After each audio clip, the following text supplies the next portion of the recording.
My wife bought this plastic Christmas tree, but she was worried it was going to blow over. So my initial thought was to take these old weights and weld them together, and then I could fit them inside the tree to weigh it down. But you can see my expert weld here, it cracked right down the middle. I'm not sure why it happened. If you know, leave it in the comments. But anyhow, I didn't want it falling apart next time I picked up the tree, so I ended up tying it together anyways. We'll start our knot by tying a figure eight around our standing portion, but let me give the example first. I'll take my bitter end and I'll go around the back, over the top, and this teardrop window here we created, I'm going to take my bitter end and poke it from back to front to create our figure eight knot. Now that you've seen it, let's tie it around our standing portion. Same thing, we're going to go around, underneath, over the top, and then poke it back through.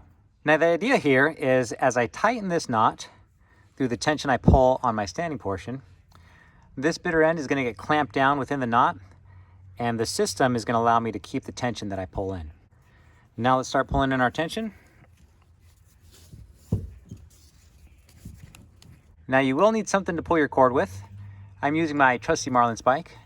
This one you can pick up on Amazon from my shop. It's my own design if you'd like to support the channel. So what I'll do is I'll pull in my marlin spike hitch, and that is going to be an overhand loop as if I'm turning on a car. I'll do that same loop again, and I'll lay it right on top of my cord.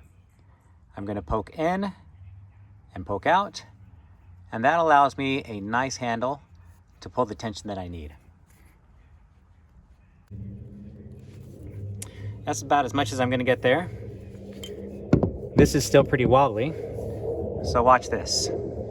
Now for the close-up, you can see this cord here is going through our figure eight knot and then down around our weights, and the bitter end here is getting pinched off. It's not slipping through. It's very similar to a Canadian jam knot. We already have a lot of tension in our loop here, but it's not enough to keep this from wiggling. So we're going to try to remove some of that play by taking our cord. We pull it down this way, and we're going to continue by going around again.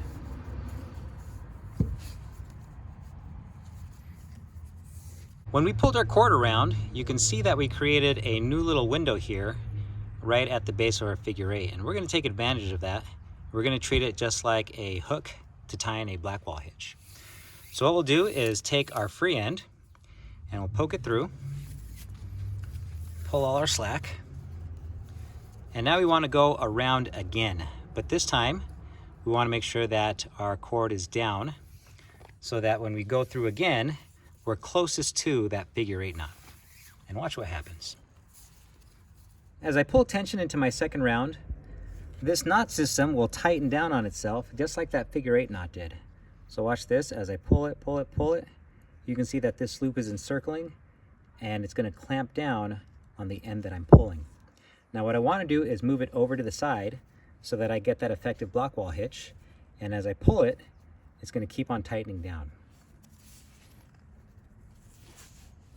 Now just my grip isn't enough, so I need to grab my trusty marlin spike so I can add more tension going away from me. So in the same direction that we're pulling, we're going to go around again to create our third turn.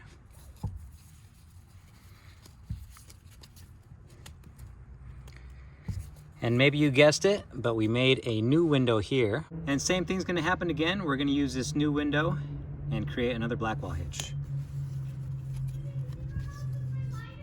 Yes. You need it now?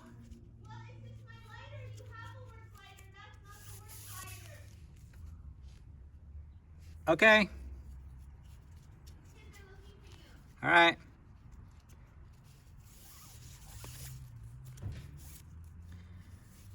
Okay, same thing. We're going to pull this tight.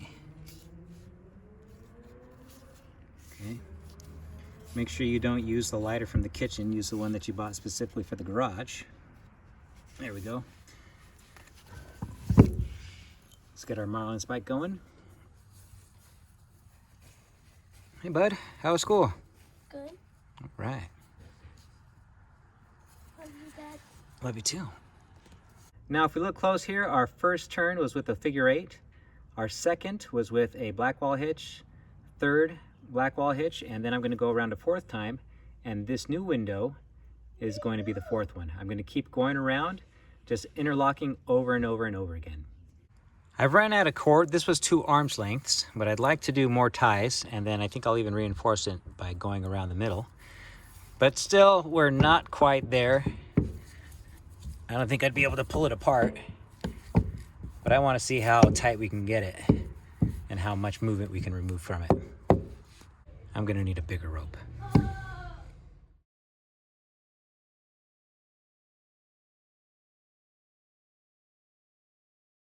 I can only pull in so much tension by just pulling on the cord. But what I've noticed is if I use my marlin spike as a lever, I'll place it right here at the edge of the weight, and then I'll be able to pull in that much more tension. Okay, you stayed to the end, so let's go ahead and do it. Same thing, I'm just going to go around as if I was doing a half hitch, but I'm going to pull this down like this, and I'm going to wrap it around again. Same thing to lock everything in. Let's zoom in so you can see. There it is, see? Pulling, pulling, pulling, locking, locking, locking. Here we go. See how it stays? Now let's see how tight we can get this thing. Now that last little bit made all the difference. Let's go ahead and finish this off with a couple half hitches.